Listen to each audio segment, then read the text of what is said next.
আসসালামু আলাইকুম।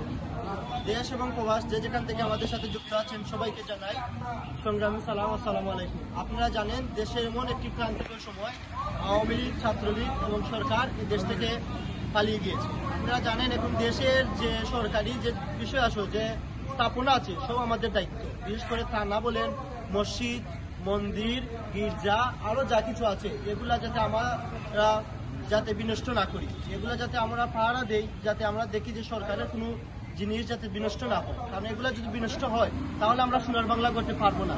আপনারা জানেন যদি আমরা এগুলো নষ্ট করি তাহলে দেখা যাবে যে আমাদের কাছ থেকে ট্যাক্স নিয়ে এগুলাকে আরবার নির্মাণ করা হচ্ছে। তাই আপনারা সবাইকে আমি হাত জোর করছি যে আপনারা এই যে সরকারি জিনিসগুলো আছে এগুলো আপনারা বিনষ্ট করা থেকে দূরত থাকবেন এবং আপনাদের দায়িত্ব আপনার এলাকায় মসজিদ, মাদ্রাসা এবং মন্দির এবং সরকারি যে স্থাপনাগুলো আছে এইগুলো আপনারা নিজ দায়িত্বে এগুলাকে দেখাশোনা করবেন, পাহারা দিবেন যাতে কেউ বা দুষ্কৃতীরা এইগুলা যাতে বিনষ্ট করতে না পারে। সবাইকে আবারও ধন্যবাদ জানিয়ে আমার ভিডিওটি এখানে সমাপ্ত করলাম। আসসালামু আলাইকুম।